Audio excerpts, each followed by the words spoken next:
শুভ নববর্ষ, বাংলা নববর্ষ 1433 সাল। আপনাদেরকে স্বাগত জানাচ্ছি, আমি এম ইকবাল।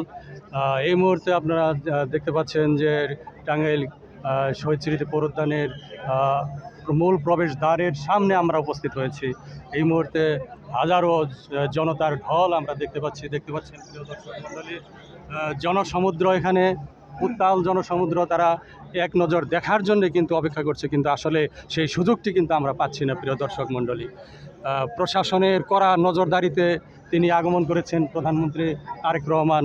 এই প্রশাসনের কড়া নজরদারির কারণে কিন্তু সাধারণ যারা শ্রেণীর মানুষ এবং যারা টাঙ্গাইল জেলা পর্যায়ের যারা সাংবাদিক বা থানা পর্যায়ের যারা সাংবাদিক, তারা কিন্তু অবাধ স্বাধীনতা এখানে পাচ্ছেন না।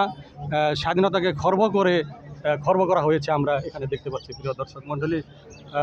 যারা থানা পর্যায়ের সাংবাদিক যারা আছে, বিভিন্ন পর্যায়ের সাংবাদিক যারা আছে, তারা কিন্তু সবাই স্বাধীনতা পাচ্ছেন না।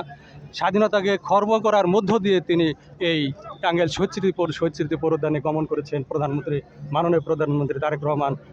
এক নজর দেখার জন্য হাজারো জনতার ঢল, কিন্তু এই জনগণ কিন্তু এক নজরও দেখার সুযোগ পাচ্ছেন না আমার মনে হচ্ছে প্রিয় দর্শক মণ্ডলী।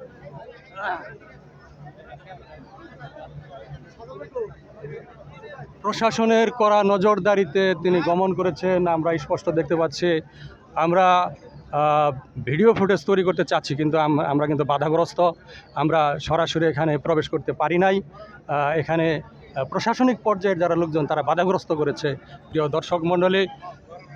আজকে আমরা বাংলাদেশের যে পর্যায়ে উপস্থিত হয়েছি, আজকেও কিন্তু স্বাধীনতা আমরা অর্জন করতে পারি নাই, তার বাস্তব প্রমাণ এই মুহূর্তে আমরা দেখতে পাচ্ছি প্রিয় দর্শক মণ্ডলী। যতদিন পর্যন্ত সাংবাদিকরা স্বাধীনতা অর্জন করতে না পারবে, ততদিন বাংলাদেশের স্বাধীনতা সফল হবে না। আমি এই মুহূর্তে আপনাদেরকে জানিয়ে রাখছি, এই বাংলাদেশের স্বাধীনতাকে শ্রদ্ধার স্বাধীনতায় পরিণত করতে হলে সাংবাদিকের শতভাগ স্বাধীনতা রাখা দরকার আমার এই মুহূর্তে মনে হচ্ছে প্রিয় দর্শক মণ্ডলী। আমরা শহীদ স্মৃতি পৌরোদ্যানে গিয়ে আমরা যে ভিডিও ফুটেজ তৈরি করবো, মাননীয় প্রধানমন্ত্রীর বক্তব্য জনসাধারণের মাঝে তুলে ধরবো, সেই সুযোগটি কিন্তু আমরা এখানে পাচ্ছি না। ভিতরে ঢুকছে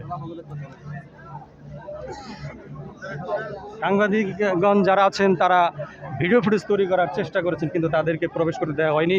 আমি এখানে প্রমাণ পেয়েছি স্বাধীনতা খর্ব করা হয়েছে। প্রিয় দর্শক মণ্ডলী,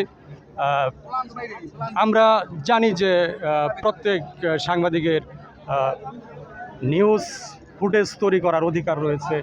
সেই অধিকারটুকুকে যখন খর্ব করা হয়, তখন সেই দেশের স্বাধীনতা কতটুকু রয়েছে সেটা প্রশ্নবিদ্ধ হয়েছে মনে হচ্ছে প্রিয় দর্শক মণ্ডলী। আমরা দেখতে পাচ্ছি যে এখানে আমরা জানি যে মাননীয় প্রধানমন্ত্রী তারেক রহমান ইতোমধ্যেই টাঙ্গাইল শহীদ স্মৃতি পৌরোদ্যানে মেলা উদ্বোধন করার জন্য প্রবেশ করেছেন, কিন্তু উদ্বোধনী অনুষ্ঠানে তিনি কি বলছেন সেটা কিন্তু আমরা জানতে পারছি না, শুনতে পারছি না। তথ্য আমরা সংগ্রহ করার মধ্য দিয়ে তথ্যকে উপস্থাপন করার মতো তেমন কোনো সুযোগ পাচ্ছি না। এখনও আমরা পূর্ণাঙ্গ স্বাধীনতা পাই নাই।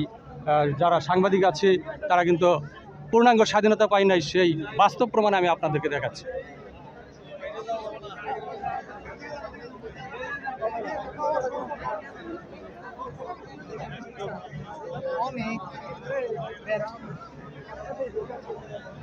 আপনারা দেখতে পাচ্ছেন যে প্রবেশদ্বারের চারপাশে, টাঙ্গাইল শহীদ স্মৃতি পৌরোদ্যানের প্রবেশদ্বারের চারপাশে প্রশাসনিক লোকজন বাধাগ্রস্ত করছেন। শুধু জনতাকে নয়, যারা বুদ্ধিজীবী সাংবাদিক তাদেরকেও বাধাগ্রস্ত করছেন। তারা বাধাগ্রস্ত হওয়ার কারণে মাননীয় প্রধানমন্ত্রীর যে বক্তব্য, যে কার্যক্রম, মেলা উদ্বোধনী যে কার্যক্রম, আমরা সেটি ভিডিও ফুটেজ তৈরি করার মধ্য দিয়ে আমরা সারা দেশে বা বিশ্ব সমাজে, সারা বিশ্বে আমরা কিন্তু জনতার কাছে পৌঁছে দিতে পারছি না। আমরা এই মুহূর্তে সাংবাদিক হিসেবে ব্যর্থ হচ্ছি।